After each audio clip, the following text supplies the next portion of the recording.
Ya, dari video itu kita bisa melihat bagaimana guru ini mengajarkan kebencian kepada para muridnya. Disobek-sobek itu brand-brand besar loh. Di mana mereka itu memproduksi banyak dan juga tentunya menyerap tenaga kerja yang sangat banyak. Tapi dari kecil sudah diajarkan kebencian sama gurunya. Dan ini lucu menurut saya. Kenapa? Karena guru ini sedang tidak sadar bahwa mengajarkan mendidik anak-anak ini untuk jadi pengangguran, untuk menjadi orang-orang yang mungkin tidak akan bekerja ke depannya. Karena mereka kalau mau kerja di mana? Kecuali ya bikin pekerjaan sendiri, tapi ya bagus sih kalau bisa bikin sendiri. Tapi filosofi kebencian yang diberikan kepada produk-produk ini sangat-sangat aneh. Saya ambil contoh aja ya, salah satu produk tadi, itu pasti yang bekerja di dalamnya tidak hanya orang Kristen. Walaupun mungkin itu milik dari orang Kristen ataupun brand itu milik dari orang di luar negeri sana yang bukan Islam. Tapi bayangkan pekerjanya di Indonesia ini ada berapa banyak dan apakah dari semuanya itu tidak ada yang Muslim? Ya pastinya ada kan. Seandainya diboikot, boikot dan tutup nih perusahaan, siapa yang rugi coba? Berapa tenaga kerja yang harus diberhentikan dan berapa tenaga kerja yang harus tidak bisa makan, bahkan ada istri dan anak-anak mereka yang mengharapkan ada gaji bulanan untuk mereka bisa menyambung hidup. Apakah ini diajarkan sama guru ini? Ya, kebencian bukanlah satu jalan yang baik untuk merespons suatu masalah. Kalau kamu kecewa terhadap sesuatu, ya bukan begitu responnya. Jadi saya agak heran ya, saat mereka ini mengajarkan kebencian, kita sebagai orang Kristen harus mengajarkan kasih. Katakan bahwa Nabi Muhammad sama Yesus ajarannya berbeda. Yesus menyuruh untuk jangan berbuat dosa. Nabi Muhammad, jika engkau tidak berbuat dosa maka engkau akan dimusnahkan. Apakah lu tahu maksudnya? Apakah lu baca tafsirannya? Apakah lu tahu tujuannya apa? Kan begitu. Gua bisa jawab kok. Orang-orang awam segala macam sebenarnya bisa jawab, karena semua manusia, ya, semua manusia itu tidak luput dari dosa. Tidak ada yang sempurna manusia itu. Jadi itu adalah wujud saran, ya kan? Bahwa sekarang gini, kalau lu suci, buat apa di sini? Sudah? Jadi, semuanya itu kan semua skenario Allah, ya, bahwa lu mau belajar nggak untuk berubah. Contohnya kayak begitu, ya. Apakah Yesus tidak berbuat dosa? Ya, coba buktikan. Benarkah Yesus tidak berbuat dosa? Kan begitu. Sudah? Apakah lu Edis yang banyak pengikutnya semuanya itu, apakah lu tidak berbuat dosa? Ada nggak satu manusia tunjukkan yang tidak berbuat dosa? Baik, sudah? Silakan lu jawab. Baik, saya jawab ya. Inilah ya, memang Andre ini kata konon kabarnya dia mualaf. Dari Katolik dulu, Andre ya. Udah jawab aja. Iya, jawab aja. konfirmasi perkenalan, Andre. Enggak. Kan banyak orang-orang nggak kenal. Udah jawab aja. Iya, biar lu gua kenalin ini sama orang-orang Dan nih. lu katakan bahwa lu juga menganggap bahwa Yesus bukan Tuhan. Baik, itu gua jawab ya. Gua jawab. Baik, jadi pertama-tama si Andre tadi bilang, "Loh, bukankah di dalam ajaran agama Kristen itu ada penebusan? Artinya berbuat dosa pun tidak masalah, kan sudah ditebus." Nah, ini dia. Konsep agama Islam dimasuk-masukin ke Kristen. Begini, saya jelasin Andre. Ya, apa yang dikatakan di dalam Bible? Ya, kamu sudah ditebus bukan dengan emas, dengan perak, tetapi dengan darah yang mahal. Nah, kalau sudah ditebus, maka kita ini punya kepemilikan diri kita ini bukan diri kita lagi. Jangan lari, Andre. Andre, jangan lari. Nih, di dalam Injil apa disebutkan? Ada lagunya, bukan dengan emas perak kau membayar. Nah, jadi intinya orang Kristen itu dibayar dengan darah. Ditebus. Kemana-mana ini. Ini saya jelaskan. Kamu kan nanya. Tadi dia bicara, saya diam mendengar. Giliran saya bicara, mereka kepanasan, takut bertaubat, Andre. Lu muter-muter kemana-mana. Sebentar Andre, Lu takut kemana-mana. bertaubat kalau saya bicara. Jawab dulu aja pertanyaan gua itu. Coba. Gimana? Jawab aja dulu Apakah pertanyaan. Andre takut bertaubat ketika saya berkhotbah? Pertanyaan lu jawab dulu, jangan lu muter-muter. Ini dulu. saya Nggak lagi perlu. menjelaskan, Nggak Andre. perlu. Nggak perlu. Saya lagi menjelaskan. Ya jelasin. Justru kalau orang Kristen sudah ditebus, maka Gua pakai diri materi dia, lu tadi. hidup dia bukan kepunyaan dia lagi, tetapi kepunyaan Yesus. Barang siapa menjadi milik Kristus, dia akan melakukan apa yang diperintahkan oleh Yesus. Jadi, apa perintah Yesus? Jangan berbuat dosa lagi. Apa? Injil Yesus dimulai dengan kata-kata, bertobatlah. Jadi bukan berarti kalau ditebus besok maling, berzina, mencuri. Seperti ajarannya tetangga sebelah. Kemudian yang kedua. Pelan-pelan dari pertanyaan bukan banyak. Ini saya jawab semua ini. Saya jawab semua. Jawab aja, jangan muter-muter jawab aja. Lalu apakah di dunia ini tidak ada yang tidak berbuat dosa? Semua manusia telah kehilangan kemuliaan Allah dan telah berbuat dosa. Untuk itulah makanya Yesus datang. Di dalam Bible dikatakan, ia tidak berbuat dosa, tipu tidak ada pada mulutnya. Bahkan Al-Quran Anda mengatakan bahwa tertulis, Anda percaya pada Al-Quran kan? Di dalam surat Maryam ayat yang ke-19. Ketika ruhnya Allah menjelma menjadi manusia berkata kepada Maryam, innama ana rasulul li ahaba laki gulaman zakian. Sesungguhnya saya ini utusan Allah kepadamu untuk memberikan kamu seorang gulam, seorang anak laki-laki yang suci. Suci. Isa di dalam Al-Quran suci. Nah Muhammad di dalam Al-Quran berbuat dosa. Tunjukkan manusia yang sempurna. Bahwa Nabi Muhammad SAW mengatakan seperti itu. Ya kan? Bahwa tahu bahwa semua manusia pasti. Oke. Kamu percaya kepada Al-Quran? Pasti punya dosa. Dengar dulu. Pasti Oke, punya dosa. Isa berdosa nggak? Sekarang tunggu dulu dong. Itu yang gue jawab dulu. Santai dulu, Dis. Itu yang gue jawab. Bahwa tidak ada manusia yang sempurna. Ada, Ya. di dalam Al-Quran ada. Tidak ada manusia. Isa. Kalau seandainya misalkan kita mencuri segala macam, itu namanya nanti akan adanya nisab atau supaya ada hukumannya segala macam. Oke, Seperti- sebentar Andre, gua bantah dulu omongan lu. Contoh gua tanya sama lu. Ya kan, seperti Yesus mengajarkan jangan berbuat dosa. Sekarang gua tanya, ada nggak satu manusia orang Kristen tidak berbuat dosa? Baik. Ada nggak? Kalau jawabannya orang Kristen ya, jawabannya nggak ada. Ya nggak ada kan? Iya, Tidak ada kan? nggak ada. Ya sudah. Apakah Nah, mau tapi mengikuti masalahnya ajaran begini, Yesus? Andre, yang Namanya dibahas menyangkal bukan itu. ajaran Yesus dong. Yang dibahas Namanya bukan menyangkal itu. ajaran Yesus Yang dong. dibahas adalah bagaimana Yesus memerintahkan supaya orang jangan berbuat dosa. Ya, dijalanin nggak? Loh, dijalanin lah gimana? Mana? Coba mana ada yang nggak berbuat Loh, dosa? kita kan di sini berusaha bagaimana Ya, makanya berusaha doang, kan? kita hidup sesuai dengan apa yang diajarkan Jadi, oleh Yesus. Berusaha kan? Coba Iya. mana? Ada nggak yang tidak berbuat dosa? Oke, sekarang kalau orang Kristen diwajibkan berusaha untuk tidak berbuat dosa enggak? Lo begitu juga orang Islam. Wah, Berusaha ngarang untuk berbuat bebas. Justru Ngarang kalau bebas. Lu kamu yang tidak berbuat dosa, Lu kamu yang ngarang akan bebas, dimusnahkan. bro. Lu yang mengarang Sekarang bebas. saya tanya Andre, dengar Andre. Apakah lu Dengar mengikuti sebentar ajaran Andre. Yesus? Gini satu-satu Apakah nih. lu mengikuti Tadi ajaran kamu Yesus? bilang Gua Andre. tanya. Andre, tadi lu bilang gua tanya sama lu, tidak apakah lu ada mengikuti ajaran manusia yang tidak berbuat dosa, betul? Nggak, gua tanya, nggak ada. Eh, Nggak Andre ada jangan yang lari, berbuat Andre. dosa. Lu jangan lari, Andre. Lu tadi bilang siapa? sama gua, Jangan dengar, Andre. framing, gua mau lari, nggak ada gua lari sama Bagaimana manusia itu tidak ada satupun yang tidak berbuat dosa, betul?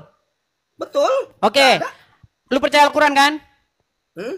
Oke, di dalam Al-Quran disebutkan bahwa Isa itu seorang yang suci, betul? Hmm? Oke, artinya Isa berbuat dosa nggak? Ada dia berbuat dosa? Berarti suci berbuat dosa. Ada dia berbuat dosa. Oke, Isa di mana? berbuat Di dosa. mana? Sebutkan dosanya Mengakui Isa di bahwa dalam ada dia Al-Quran, berbuat dosa, sebutkan. bahwa ada dari yang yang ahli-ahli Taurat itu mengatakan bahwa ada yang perempuan ya berzina dan Yesus mengatakan Kok lari di dalam barang siapa? Al-Quran? Dengar dulu. Dre, Dengar dulu. di Barang dalam siapa Al-Quran yang sebutkan tidak berdosa? bahwasanya Isa itu berbuat dosa. Coba. Gua tanya, apakah Isa tidak berbuat dosa? Di dalam Sebagai manusia, Al-Quran, sebagai Isa tidak manusia, berbuat apakah dosa. dia Saya tidak bacakan berbuat dosa? suratnya ya. Saya bacakan Iya. suratnya. Iya, Isa orang Baik. suci. Tapi apa? Apakah sebagai manusia dia tidak berbuat dosa? Baik, saya bacakan, Dre. Saya bacakan. Kita biar enak nih, Dre, ya. Di dalam Quran surat Maryam ayat yang ke-19. Sebentar, saya tampilkan ya. Nih. Ini mereka ini enak-enak saja mereka memfitnah saudara-saudara. Nggak boleh begitu, Dre. Masa lu fitnah Nabi lu Fitnah tuh sendiri? lu, bro. Fitnah tuh lu. Lo ini, Fitnah. nih, Makanya oke banyak nih. pengikut lu, ya kan? Dipikir bahwa lu tuh jago, pinter, segala macam. Baik, nih gua bacain Andre ya. Di dalam Quran surat Maryam ayat yang ke-19, apa dikatakan di sini? Bahwasanya Isa itu termasuk orang yang suci. Nih, gua tampilin sebentar. Balik dulu kamera, nih. Coba nih, lihat nih. Ayat 19-nya nih. Ia berkata, sesungguhnya aku ini hanyalah seorang utusan Tuhanmu untuk memberikan seorang anak laki-laki yang suci. Betul? Betul? Lanjut. Betul nggak? Iya, itu kan sesuai dengan apa? Oke, berarti di sini Isa suci atau berbuat dosa? Dikatakan suci. Suci. Kalau suci berdosa nggak? Enggak. Nah, tadi katanya berdosa, sekarang kagak Sekarang on gua off tanya, lagi. sebagai manusia apakah dia berbuat dosa atau tidak? On off lagi si Andre. Karena apa? Loh, karena di kitab ada dia mengaku bahwa dia sendiri merasa dia berdosa kok. Lu di mana? Di mana? Di mana? Makanya di sini. Oke, ditulis. Quran surat Bro, berapa? makanya dengerin dulu. Ada ayatnya bahwa pada saat ada perempuan yang berzina. Ku Injil, Quran mana? Kan gua bilang Yesus. Loh, Yesus kita bahas di Isa. kitab. Bukan kita membahas Yesus, kita membahas sosok Isa.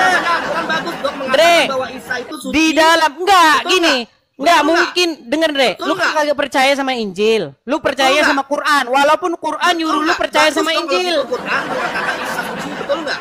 Lah, sekarang lu bilang Betul tidak nggak? ada Betul manusia nggak? yang tidak Tanya berbuat dulu, dosa. betul apa Nyata-nyatanya Quran bilang Isa mengatakan tidak Isa berbuat suci, dosa. betul atau tidak? Dre, ada sebuah hadis yang berkata begini. Betul tidak? Sebentar, Dre. Betul tidak? Dre, ada Betul sebuah tidak? hadis yang berkata begini. Semua anak-anak manusia Aduh, yang Des, dilahirkan oleh Des. manusia Ini udah menangis. kelabakan, Des. Tahu nggak Al-Quran sebabnya bagus, apa? Bener. Apa sebabnya dia menangis? Isa mengatakan ya Isa suci, tapi Bible mengatakan Lo, ini Yesus bahas loh, apa sih? berbuat dosa loh. Andre, kita bahas apa ini, Andre? Kita Ya, bahas makanya gua bilang, Isa. Betul. Al-Quran bagus. Oke, di dalam Al-Quran apakah Isa berdosa? Suci, bagus Suci, berdosa atau dong. tidak? Iya. Betul, tapi di Bible Berdosa atau tidak? di Bible apa? Enggak, saya tanya dulu, Isa di dalam Al-Quran berdosa atau tidak? Oh tidak berdosa. Tidak Bagus berdosa. dong. Iya, tapi di Bible gimana? Tadi Di Bible kamu gimana? bilang Di bahwasanya Bible gimana? Isa Kamu berdosa, jawab. betul? Kamu jawab, di Bible gimana? Tidak berbuat Di dosa. Bible bagaimana? Yesus tidak Mana? berbuat Coba. dosa. Coba pada saat Yesus mengatakan barang siapa yang tidak berdosa hendaklah engkau Iya, dia mengatakan kepada orang-orang yang ingin menghakimi perempuan itu. iya, sekarang kalau dia tidak berdosa namanya hukum No, Musa. ini Ya, kamu nih namanya argumen hukum Musa. apa Namanya macam dia itu, melanggar hukum Andre? Musa kalau dia tidak- Udah tidak, begini, apa intinya namanya, begini. itu. Sekarang Nah, saya kan? balik. Iya kan? Muhammad Nah, berdosa kan? nggak? Bible sendiri. Sebentar, Bible sendiri Andre, mengatakan jangan Isa lari. itu Coba berdosa. sekarang saya tanya. Isa berdosa. Muhammad berdosa nggak Muhammad menurut manusia Al-Quran? biasa, dia melakukan dosa, manusia biasa. Muhammad berdosa. Manusia biasa. Karena Oke. gua bilang tidak ada Oke, manusia sebentar. yang tidak sempurna. Isa, sebentar. Isa, kamu bilang tidak berdosa. Muhammad berdosa. Berarti mana yang lebih benar, Isa atau Muhammad? Loh, bagus dong Al-Quran mengatakan. Ditanya Benar, apa? bagus dong, Andre, mengatakan yang saya Isa tanyakan, suci. mana Bagus dong. yang lebih Ya, bagus, sekarang gua Muhammad tanya, atau kan lu Isa kan di dalam pengikutnya- Al-Quran? Lu kan pengikutnya Isa, bukan Nggak Nabi berani Muhammad. jawab. Nggak berani Nabi jawab Muhammad. dia. Dengerin. Andre, Nabi Muhammad denger. tidak biasa. Andre, ini Sekarang terakhir ini, nih, Andre. Sekarang Andre, gua tanya sama lu, gua menurut balikin ke lu. Al-Quran, Gua balikin ke lu. Andre, menurut Tunggu dulu, Al-Quran, tunggu dulu dong. Isa tidak Lu berdosa. selesaiin dulu deh, lu selesaiin dulu deh. Oke, nih, Lu oke. selesaiin dulu. Menurut Ya, Al-Quran, gua ya. Isa berdosa atau Gua tidak? ya. Apa? Menurut Al-Quran, Isa berdosa atau tidak? Tidak. Menurut Al-Quran, Muhammad berdosa atau tidak? Berdosa. Mana yang lebih bagus, Isa atau Muhammad? Isa. Isa. Oke, udah belum? Tangkap, Udah. rekam, Giliran dan gua ya. bagikan. Oke, giliran gua ya. Iya, shalom teman-teman semua. Terima kasih sudah menonton video ini dan kiranya video ini menjadi pelajaran bagi kita semua. Nah, teman-teman, kita sudah menyaksikan dari awal video tadi di mana ada satu tampilan video ya yang dimana kita melihat bagaimana rusaknya generasi penerus bangsa ini, teman-teman ya, dengan didikan dari guru-guru mereka di sekolah. Nah, memang tidak semua sekolah, ada sekolah-sekolah tertentu seperti yang kita saksikan tadi dari awal video, di mana yang seharusnya dididik anak-anak itu untuk membangun bangsa dan negara ini, untuk membentuk sifat karakter mereka, akhlak mereka menjadi baik. Tetapi justru yang terjadi adalah sebaliknya, teman-teman, yang dimana diajarkan kepada mereka untuk membenci suatu produk-produk tertentu, seperti yang kita lihat tadi, mereka menyobek-nyobek yang dimana ada gambar atau label-label produk tersebut atau ada merek-merek produk tersebut. Nah, teman-teman, ya bisa saja teman-teman ya, karena memang mereka itu sudah diajarkan demikian, maka tentu saja sampai besar nanti ini tidak bisa diharapkan, pasti karakternya rusak. Kenapa? Karena sudah diajarin dari kecil bagaimana membenci orang lain, bagaimana membenci golongan lain, bagaimana membenci orang yang tidak seiman dengan mereka. Nah, itu teman-teman berbeda dengan apa yang diajarkan oleh Tuhan Yesus kepada kita, teman-teman. Tidak pernah mengajarkan kepada kita hal yang demikian, justru kita diajarkan oleh Kristus untuk membawa damai. Makanya Alkitab mencatat bahwa berbahagialah orang yang membawa damai, karena mereka disebut anak-anak Allah. Jadi setiap kita yang membawa damai, yang tidak pernah membenci orang lain, yang tidak pernah mengkafir-kafirkan orang lain, yang tidak pernah menimbulkan kebencian di hati kita terhadap golongan lain, terhadap agama lain, terhadap kelompok yang lain, terhadap orang lain, itu justru kita menjadi bahagia ketika kita memberikan kesejahteraan bagi lingkungan kita, bagi mereka yang memusuhi kita, bagi mereka yang berbeda dengan kita. Nah, jadi teman-teman, ini memang cukup berat kalau kita menjadi anak-anak Allah ya. Jadi memang harus kita dituntut untuk melakukan, mewujudkan kasih Kristus kepada dunia ini. Nah, teman-teman, itu yang perlu saya ingatkan kepada kita semua, dan kita sudah menyaksikan bagaimana perdebatan atau diskusi Edis tadi ya, kepada seorang mualaf, yang dimana memang Yesus itu tidak berdosa, dan justru ketidakberdosaan itu diajarkan kepada pengikut-pengikut Yesus. Nah, karena Yesus tidak pernah melakukan hal-hal yang jahat, maka pengikutnya juga harus dituntut untuk meneladani Tuhan Yesus. Karakter Tuhan Yesus berbeda dengan pengikut mereka, teman-teman, dan itu kita sudah menyaksikan, dan Andre Mualaf tadi sudah mengakui bahwa Yesus itu justru jauh lebih baik daripada nabi-nabi yang lainnya. Itu saja yang perlu saya sampaikan. Kiranya Tuhan Yesus memberkati kita semua. Shalom.